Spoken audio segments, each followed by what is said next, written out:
Malapropisms, making language fun. Hello everyone, and welcome back to our channel. Today, we're going to dive into a fascinating aspect of English language humor: malapropisms. This type of wordplay can make a simple conversation turn hilariously confusing, and we're going to explore how to use malapropisms in jokes.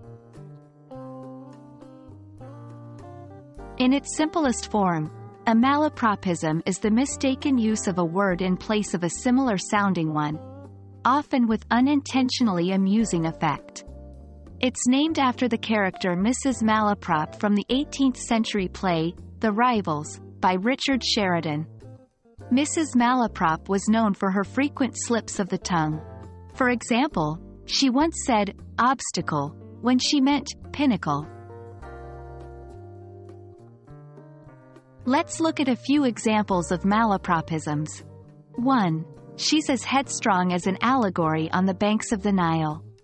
The word meant here is alligator, not allegory. 2. He is the very pineapple of politeness.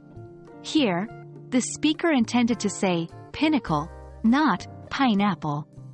Remember, the humor in malapropisms comes from the fact that the incorrect word used has a completely different meaning from the intended word.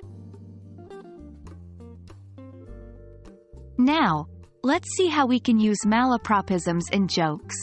Here are some examples. 1. Why did the tomato turn red? Because it saw the salad dressing.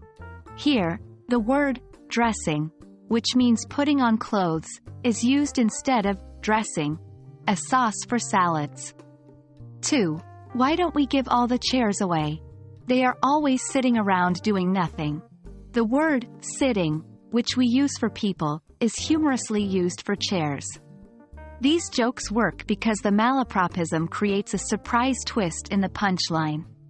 It's this surprise that makes us laugh. And there you have it.